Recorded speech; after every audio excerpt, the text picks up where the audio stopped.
आज हम बात करेंगे विष्णु भगवान के दशों अवतार के बारे में। नमस्ते मित्रों, कैसे हैं आप? उम्मीद करते हैं आप सब अच्छे होंगे। आपका स्वागत है हमारे चैनल हिंदू माइथोलॉजी में।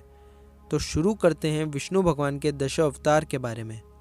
हिंदू धर्म में विष्णु के अवतार अच्छे और बुरे से लड़ने के लिए उतरते हैं, जिससे धर्म का जीर्णोद्धार होता है।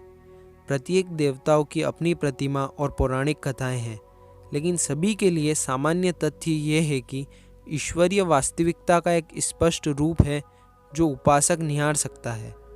भगवद गीता से एक बार विष्णु अवतार की विशिष्ट भूमिका का वर्णन है। जब भी धार्मिकता बढ़ती है और अधर्म बढ़ता है, मैं खुद को आगे भेजता हूँ, अच्छे की रक्षा के लिए और बुराई के विनाश के लिए और धार्मिकता की स्थापना के लिए। मैं उम्र के बाद भी अस्तित्व में आता हूँ। ये उनके कुछ कहे हुए वचन हैं। अब आगे बढ़ते हैं। भगवत पुराण असंख्य रूप में विष्णु के अवतारों का वर्णन करता है। हालांकि उनके दशावतार प्रमुख है और अग्नि पुराण, गरुड़ पुराण और भागवत पुराण में 10 प्रमुख विष्णु अवतारों का उल्लेख है। और विष्णु के 10 अवतार हैं मत्स्य, कर्मा, वराह, नरसिंह, वामन, परशुराम, श्री राम, श्री कृष्ण, बुद्ध और कल्कि। पहले 3 अवतार यानी मत्स्य, कर्म और वराह पहले महायुग यानी सतयुग में अवतरित हुए। फिर नरसिंह, वामन, परशुराम और राम त्रेता युग में अवतरित हैं। फिर कृष्ण और बलराम द्वापर युग में अवतरित हैं। और इस समय जो युग चल रहा है कलयुग, इस युग के अंत में कल्कि अवतार अवतरित होंगे। मत्स्य अवतार श्री विष्णु जी ने वेदों को बचाने और हिग्रीव को मारने के लिए धारण किया था। इस अवतार में उन्होंने मछली का रूप लिया था। कर्मा अवतार में विष्णु भगवान ने कछुए का रूप धारण किया था और समय मंदर पर्वत को अपने कवच पर संभाला था। और इसी प्रकार मंदर पर्वत और वासुकी नामक सर्प की सहायता से देवों एवं असुरों द्वारा समुद्र मंथन कर 14 रत्नों की प्राप्ति की थी। और इसी समय मोहिनी रूप भी धारण किया था विष्णु भगवान ने। वराह अवतार में विष्णु भगवान ने सुअर का रूप धारण कर राक्षस हिरण्यास का अंत किया था।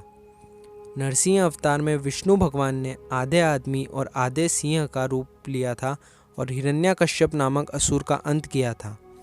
वामन अवतार की बात करें तो इस अवतार में विष्णु भगवान एक मनुष्य रूप में बौने ब्राह्मण का रूप लिया था, ताकि इंद्र का आधिपत्य वो देवलोक में पुनः स्थापित कर सकें। परशुराम अवतार में परशुराम क्रोध के पर्याय रहे हैं। अपने पिता की हत्या के प्रतिशोध स्वरूप परशुराम जी ने 21 बार क्षत्रियों से युद्ध किया और 21 बार पृथ्वी से क्षत्रियों का नामो निशान मिटा दिया। विष्णु जी के श्री राम अवतार को तो आप सभी अच्छे से जानते ही होंगे। रामायण आपने ज़रूर देखी होगी। इस अवतार में श्री राम ने रावण का वध किया था और कई ऐसे असुरों का अंत किया था। कृष्ण अवतार को भी आप बड़े ही अच्छे से जानते होंगे। ये बहुत ही प्रसिद्ध अवतार है विष्णु भगवान का। इस अवतार में श्री कृष्ण ने कंस का वध किया था और कई ऐसे असुरों का वध किया था। उनके जीवन काल में साथ ही महाभारत को भी अंजाम दिया था। पांडवों को कौरवों के ऊपर जीत दिलाकर अधर्म पर धर्म की स्थापना की थी। विष्णु भगवान का कल्कि अवतार, ये उनका आखिरी अवतार होगा जो वो कलयुग के अंत के दौरान बुराई खत्म करने तथा सतयुग की स्थापना करने पृथ्वी पर अवतरित होंगे। अगर आपको विस्तार में इन सारे अवतारों के बारे में जानना है तो इस चैनल पर बने रहें। सारे अवतारों की विस्तार में वीडियो आने वाली है, तो हमारे चैनल को सब्सक्राइब कर लें। अब हमें इजाज़त दें। आपका बहुत बहुत शुक्रिया।